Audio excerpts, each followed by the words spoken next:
told people the truth, they wouldn't last very long.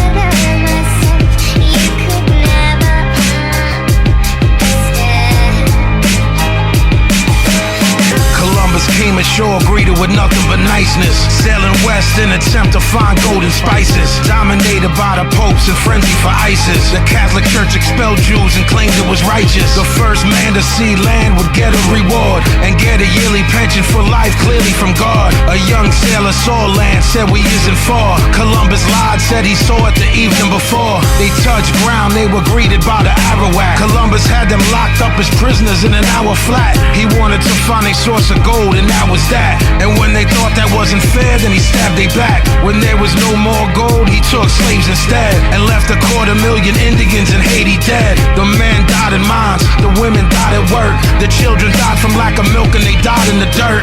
They were just taking advantage of a passive people. They were just being the savages of massive evil. That's the church work, that's the path of massive ego. That's the blood of Abraham being stabbed by the steeple. At 16, 19, they were patiently waiting for a ship to carry slaves that was changing the nation. The white man was a cannibal praying to Satan. Hatred, contempt, or pity, or patronization. That's the cornerstone, everything racism based in. The African had a more advanced civilization. Black was slave, master was white, rationalization. 50 million dead, that's Western civilization. At first they appeared in the north, and they were helpless in the face of superior force. And all of them were chained together, they really was lost. Racism isn't natural, it's merely divorce. Before the slave trade, black was considered distasteful. By the Oxford Dictionary, I find it disgraceful. It's not a natural tendency to be bitter and hateful. It's a natural enemy of the critical staple. Slavery grew as the plantation system grew. The reason for that's kinda easily traceable. Society of helpless dependence was capable of saying fuck a slave master, you in slavery too. 7 slaves were put to death for murdering master. Fear of slave revolt had them developing faster. You a Catalan killer, an elegant bastard. I would burn the white man while smelling the ashes. From time to time, white man was part of the resistance. White indentured servants wanted no part of the system. King Philip's War showed that if people would listen, that they could maybe break the complex chain of oppression. Tyranny is tyranny, but that's a concession.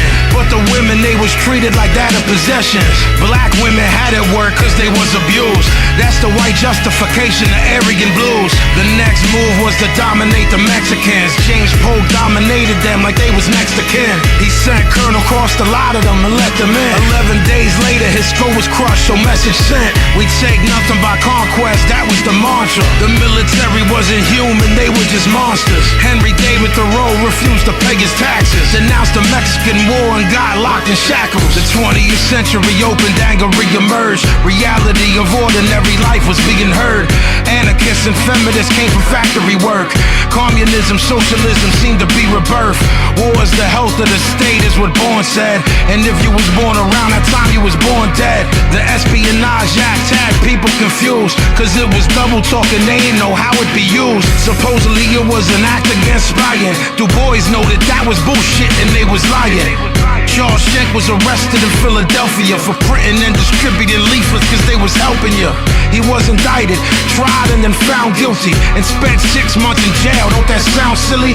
Had his freedom taken away by his own nation. But there's a lesson, do not submit to intimidation. The act still exists today and the shit is real. Supposedly Kennedy tried to have that shit appealed. Eugene Debs did 10 years for no purpose. He obstructed the recruiting and enlistment service. The post office started taking mail privileges of magazines who printed anti-war sentiments. A socialist named Fairchild had it right. He said that they can shoot me but they can't make me fight. They sentenced him to a year in jail and that was reckless. 65,000 men, conscientious objectors. They were sent to army bases to work there. They were treated sadistically and were hurt there. They were strangled with a hemp rope till they collapsed, and officers punched their stomach and their lower back. A garden hose was placed on their face with a nozzle about 6 inches from them so they couldn't swallow. The war ended in 1918. The government was just trying to wipe the slate clean.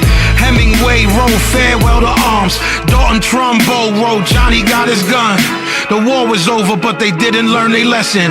Twin tactics of control, reform and repression. The patriotic fervor of war had been invoked. That's why the country that you live in is a fucking joke. You cannot be neutral on a moving train. This is a story about the lies that your teacher told you. This is real, actual, factual. No lies in the whole record.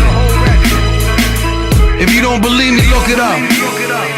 I'm trying to share the shit that I learned with y'all. Due to knowledge. Your government does not care about you. The people in power do not care about you.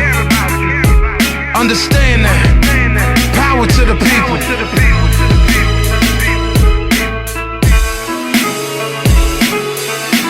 War is like a fix.